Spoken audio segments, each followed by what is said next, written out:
Today I'm going to show you how I process my aloe. I get it from my garden.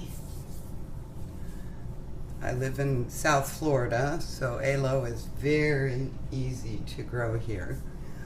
Can't grow a huge amount of stuff because I'm in zone 10, but there are some stuff that I can grow for my soaps. I prefer to grow whatever I possibly can. That way I know it's organic, I know it's not sprayed, I use no chemicals in my yard at all. I have 3 patches of aloe. There are different kinds of aloe.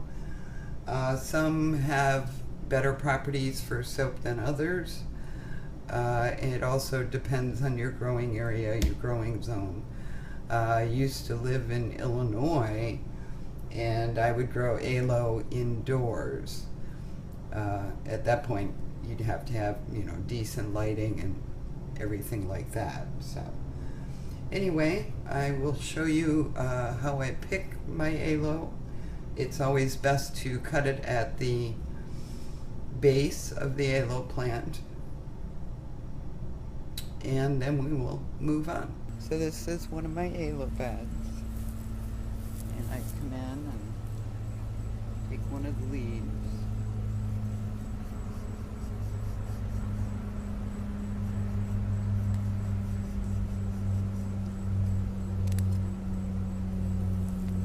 Always want to cut it as close to the base as possible. And you want a nice thick one. So now we'll take it inside and I will show you how to process it. So once I pick my aloe, I always put it in water. And the reason I do this, if you can see the brown, this was just clear water. The plant itself oozes this yellowish brown liquid. It's actually a laxative. And so the laxative is leaching out into the water. I don't like to have the laxative in my soaps. I definitely do not recommend using the laxative unless you talk to a doctor first. I've never used it, but my understanding is it can be pretty nasty if you have too much. So, once you've let your aloe soak for 5 minutes or longer, you take it out. I always throw that down the sink and then get more fresh water.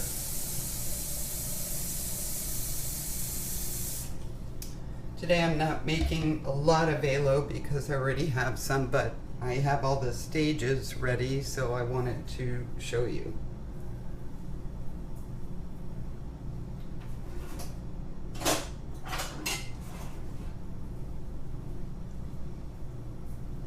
Alright, just to make life easy, I always look for the fattest ones that I can. Fattest leaves, I always pick from the outside in, but I have enough plants that I have a lot of choices. If you only have one plant, you want to pick outside leaves first and go in. First thing I do is cut the ends off. There are a lot of different ways to do this, and I know other people do this differently. This is just how I do it. As long as you get the inside that you need, there's no right or wrong way to do this. Now this little tip, depends how much is in there, but a lot of times I take the little bit that's in there out. Preferably you don't want any green. And yes, this is very messy. And then any gel that I get, I put in water right away. So, your option if you think that's enough to mess with or not. The end here, I like a fairly flat end to work with. This is not too bad, but you're going to cut the spines off first. I find a fish fillet knife works best for me. Some people will take a frosting spatula for like cakes and use that once they cut the spines off. I've tried that. It doesn't really work as well for me, so I just use the fillet knife. All right. Don't throw your green away. I will show you what to do with that in a minute. I cut this in half usually just to make life easier. You could do the whole thing at once. For me, this appears safer. So, you're going to just sneak your knife in between the green and the gel and just follow it down. You can lay this flat and do it, but again, I've tried that. It doesn't seem to work quite as well for me. So I just make sure I have a flat end to stand up. And again, I'm just following the green. All right, so you have one side off. I don't know if you can see, but there's a pretty good layer of gel there. Little green still, so I take that off.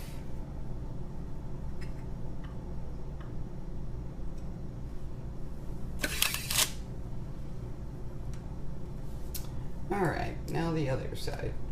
Now if you push real hard, you can sometimes flatten that side. Again, that doesn't always work for me.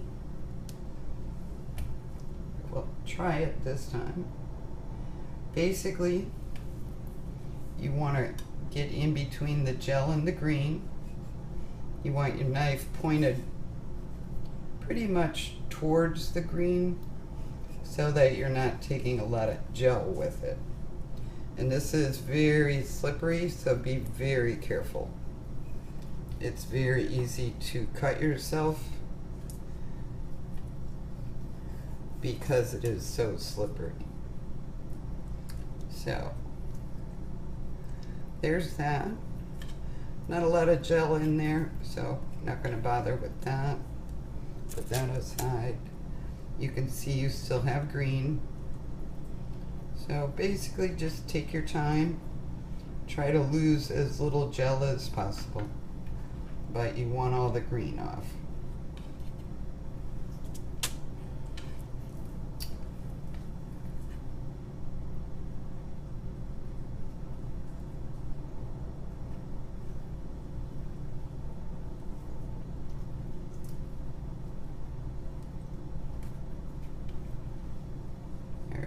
Quite a bit of gel in that, so I will attempt to get that off. Put it in the water. Alright, so once you're pretty sure all the green is off, it's not going to hurt anything if you have the green in there. I just personally don't like it in there. So then I like to cut this in chunks and throw it in water. And the reason I'm throwing it in water is to try and rinse off more of the yellow stuff in case it all didn't leach out. You don't have to leave it in water long, 5-10 minutes. You can leave it in there, you know, an hour if you want. I don't like to leave it too long because it is a fresh product. So this one, trim this end first.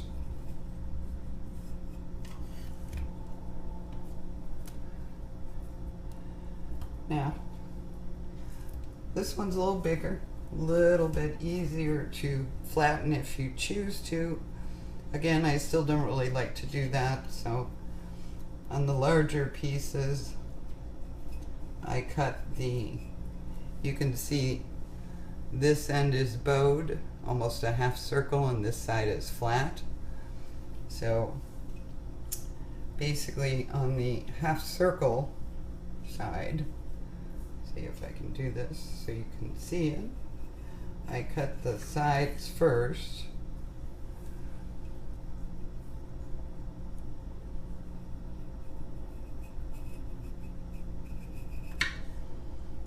like I said, it's going to be very slippery, so be sure you don't cut yourself.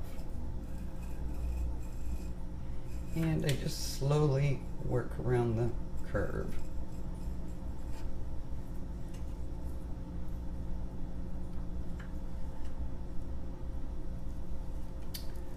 Have this little bit here. Looks like it was a bruise or something, so anything like that I like to cut out because I don't want that in my soaps.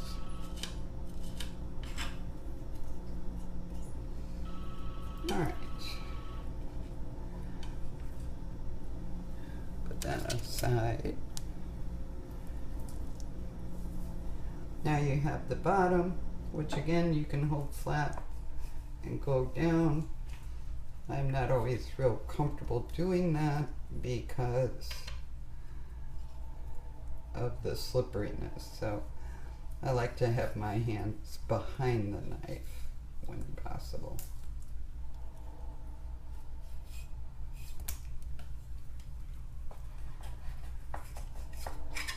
And pretty much that's it for that. Again, I just cut it into chunks, doesn't really matter, just roughly cut it.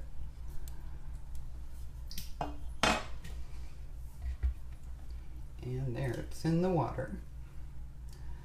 Now at this point I usually wash my board just to make sure it's clean. So I'm going to do that and I'll be right back.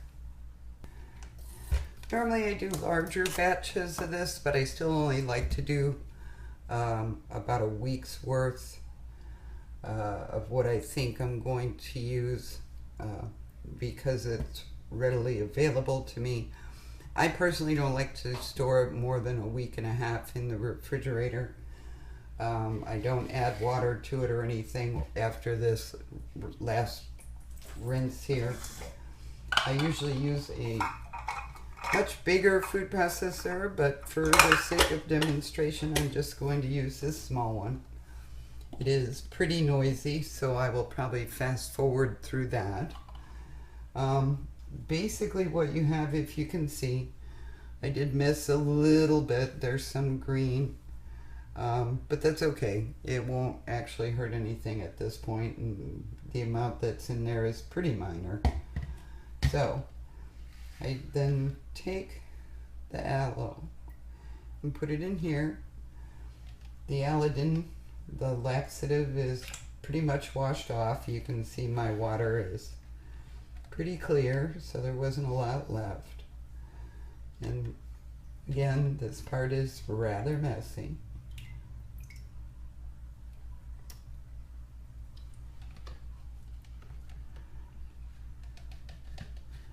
Alright, so all my pieces are out, and that's why I chunk up the aloe early, is so then I don't have to mess with it at this stage. I can just take chunks out, put it in my processor, and be done.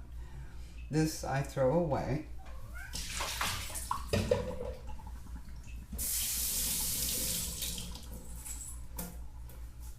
Alright, I will fast forward through this so you don't have to see the noise, but I'm just going to blend this up until it's basically liquid and frothy.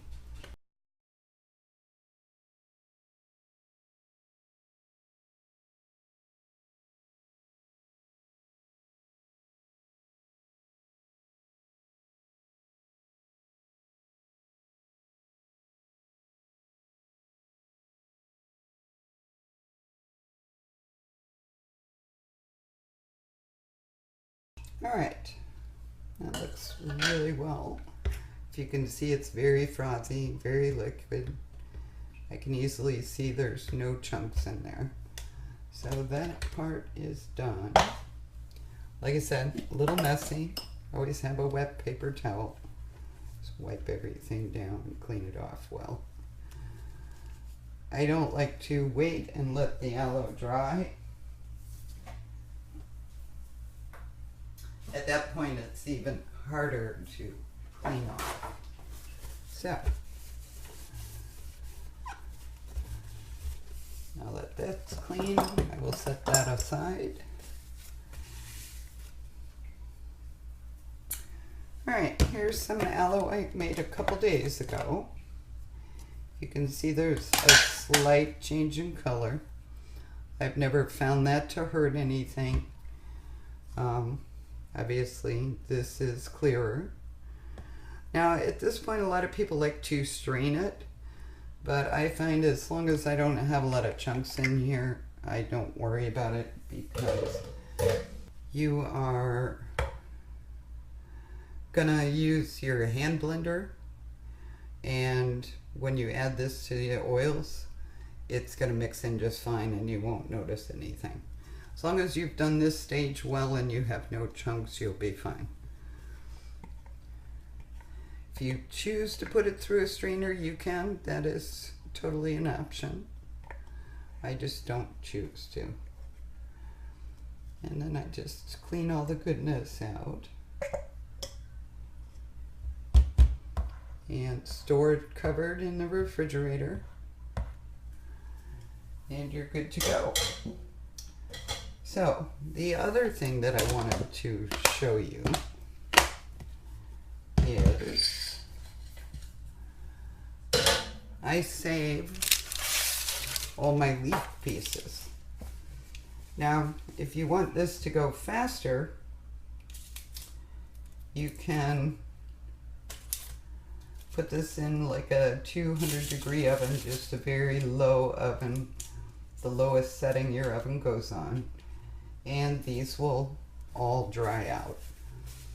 Or a lot of times, because we have AC down in Florida, I don't like to heat the kitchen up for so long if I don't have to. So I let these air dry, or I'll start them in the oven and then turn the oven off and just let them sit in the warm oven for a while, and then let them finish air drying. Your bigger pieces, like this one, will take a lot longer to dry, but you see this was a big piece like that and it's nice and brittle. Online you will see that aloe leaf powder is sold, and that's basically what this will be. So what I do is throw these in the food processor, and that I will strain so I get nice fine powder. If there's still chunks, I'll throw it back in the food processor, and then when you're done, you have a nice powder that you can use and put in your soaps. So that's about it. I mainly wanted to show you that because I see a lot of people showing how to process aloe, but I don't see a lot of people saving their leaves, drying them, and turning them into the leaf powder, because you still have a lot of good properties in this. The other reason I don't like to cook them too much in the oven to dry them is I don't like to lose properties, and usually if you heat stuff up, you lose properties. The other thing that you can do is, these are all nice and dry, so you can store them if you want until you have a lot more, and then process it all at once. I usually just do it in small batches, that way I always have the powder available to me. Anyway, that is about it as far as aloe. If you like this video, please subscribe, give me a thumbs up, hit the bell if you want notifications, and I hope you enjoyed this video. Have a good day.